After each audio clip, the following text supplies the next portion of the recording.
এখন বর্তমানে অনেক মানুষই ইতালিতে আসতেছে, আমাদের অনেক বাঙালি ভাইরা। তো তাদের একটা গুরুত্বপূর্ণ আমি সাজেশন দেব, যেটা আমার লাইফের হোল ইতালির 10 বছর আমি শিখছি। সেটা হলো কি, ভাই তোমরা যারাই নতুন আসতেছো ইতালিতে, তো তোমরা অনেক ড্রিম নিয়ে আসতেছো, অনেক স্বপ্ন, আর ফ্যামিলির অনেক গ্রোথ, আর ফ্যামিলির চিন্তা ভাবনা করে আসতেছো, তাই না? সো বলবো একটা জিনিস, যখন টাকা কামানো শুরু করবা তখন একটা জিনিস মাথায় রাখবা, যতদিন পর্যন্ত দেশে টাকা পাঠাইতেছো ততক্ষণ দিন পর্যন্ত তোমার সবাই সুনাম করবে। আর যতদিন টাকা পাঠান আস্তে আস্তে কমাই দিতে দেওয়া শুরু করবা, তখনই মানুষ বলবে যে না, এ তো অধপতনে গেছে, খারাপ হয়েছে, এই হয়ে গেছে, এ তো ভালো ছেলে না, এইটা আর কি। আর টাকা পাঠান দেশে, হাত খুইলা টাকা পাঠান কোনো সময় উচিত না, কারণ এক সময় যায় পস্তাইতে হয়।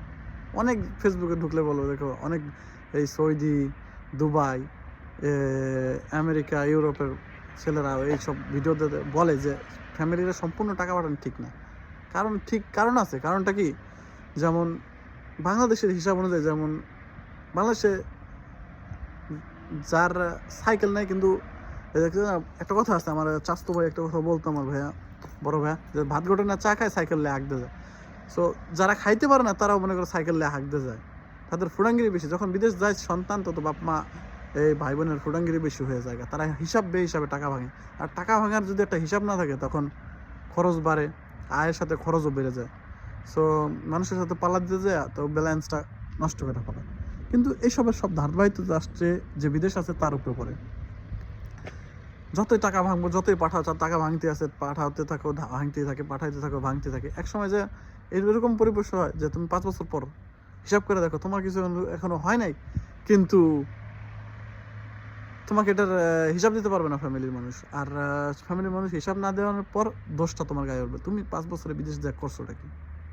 সো যারা নতুন ভাইরা আসতেছো, তারা একটু ফ্যামিলির জাস্ট হাত খরচের টাকা দিও, আর যদি ঋণ থাকে ঋণটা পরিশোধ করো।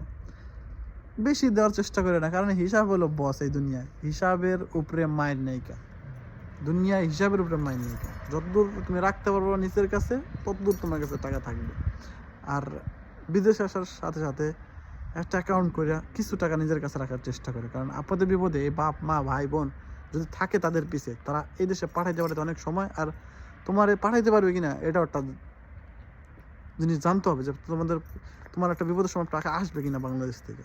সেই কারণ গ্রো আপ করতে হলে ফ্যামিলির সবার হেল্প লাগে, আর ফ্যামিলির সবার হেল্প করতে সবাই কিন্তু রাজি না। তোমার ফ্যামিলিতে কষ্ট সার্ভাইভ করতে কেউ স্যাক্রিফাইস করতে জানে এই দুনিয়া।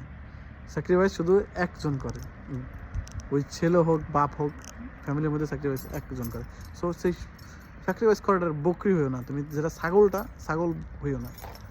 স্যাক্রিফাইস সবারই দেওয়া করাইবা, ফ্যামিলিতে সবাই স্যাক্রিফাইস করতে হবে, এভাবে একটা ফ্যামিলির গ্রোথ হয়।